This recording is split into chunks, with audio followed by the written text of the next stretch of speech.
moved to a new town. This was a much nicer, cleaner, quieter town than the one I'd lived at before. Not the sort of town you'd expect to have things wrong with. There was a very big public park right in the centre. It housed rows upon rows of swings, slides infested with snake-like tunnels that weaved in and around the playground, providing a maze for children to lose themselves in their games. There was even a functioning merry-go-round, which seemed to always be slightly turning, inviting the children to hitch a ride on its platform of twirls. I have to emphasise on the fact that it was a quiet, peaceful town. The kind of town where kids could leave the house on their own and take the short journey to the park. I'd been given strict instructions by my parents that I should come home the second it started turning dark. My life was wonderful, or so it seemed. It was a Friday, and I knew the day because I remember coming home with a large grin on my face, as I knew I had the luxury of non-stop playing for the next 2 whole days. I did what I always did.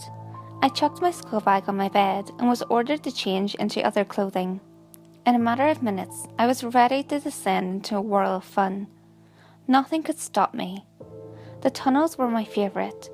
It was so easy to get lost in them, which made great fun for playing hide and seek with my only 2 friends, Billy and Tom. They were both in my class, and we, like many 8-year-olds, loved any game that filled us with pure adrenaline. We were going to play murder. I don't expect anyone to know this game. We made it up. The rules were very similar to hide and seek, except when the one seeking found you, they had to murder you. Pretend, obviously.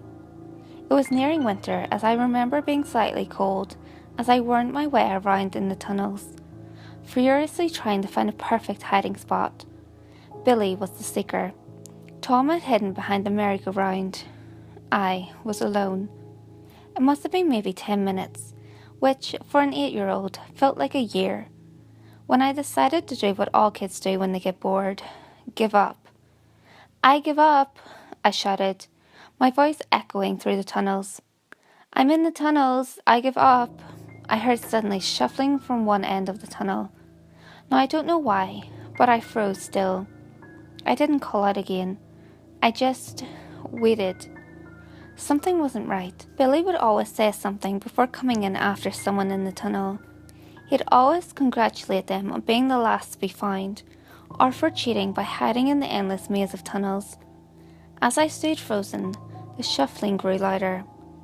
I could tell it was starting to get dark outside, as the tunnels slowly began to lose any light in them. Slowly but surely, dropping into darkness, I began to slowly shuffle backwards. The shuffling ahead of me grew louder, as if someone or something way too big for the tunnel was trying to navigate around. "Come out, it's time to go home now." A creepy voice echoed through the tunnels. It sounded like when a grown man talks to small children, talking slightly higher pitched. It was definitely wrong. I probably would have come out if the voice was outside, but it wasn't. It was inside the tunnels. Why would an adult crawl inside? As I was shuffling further and further back, the face of an old man appeared in the darkness ahead of me. Patches of hair on his head and a definite look of someone who hadn't showered in the last week. I couldn't see what he was wearing, but I knew it was tattered old clothes. He had a sharp, scraggly beard, which was peppered with dirt. The second we made eye contact, he just smiled at me, revealing his filthy, underbrushed teeth, which had blotches of brown and black covering them entirely. I panicked, turned around and began shuffling on all 4s as fast as I could, the shuffling behind me growing louder and quicker. He was chasing me. I sped through the maze for what felt like an eternity. I only stopped when my legs refused to move anymore. I'd taken so many twists and turns that even I was completely lost. "I don't want to hurt you. I just want to talk." The voice echoed through the tunnels. I could tell he was nearby. I pressed my body against the bottom of the small, narrow tunnel and listened. He continued to make soft cooing noises, begging me to come out and present myself to him. I lay in that tunnel for hours, no exaggeration. Even after I heard him curse to himself and angrily force his way out of the tunnel, I continued to wait. Thoughts raced through my mind of me coming out of the tunnel, only to be met by that same smile that once greeted me. In the darkness of the tunnel, I could make out blue flashing lights on the outside. I heard frantic voices calling 3 names repeatedly. Billy, Tom, Michael. When I heard my name, my heart slowly began to calm. My parents had come. I easily shuffled out of the tunnels, guided by the wet dirt scrapings along the walls of the tunnel, the way the man must have gone. Outside, I was greeted by several police cars, lights flashing. There were groups of adults with concerned looks on their faces. I recognised 2 of them, my parents. Mum! Dad! I wailed, crying as I ran towards them. They began crying and ran towards me, lifting me off the ground and hugging me so tightly, it felt as though I was being slowly crushed. Billy and Tom were taken that evening. They were later found hidden in a nearby skip, mutilated. They had been brutally massacred. Their skulls had been caved in with a large iron bar, and their bodies had deep cuts everywhere. Large pieces of glass found buried in their backs.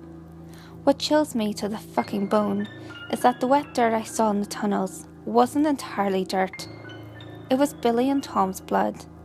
After slaughtering my 2 best friends and making eye contact with me in that tunnel, he just smiled. He had just won the game.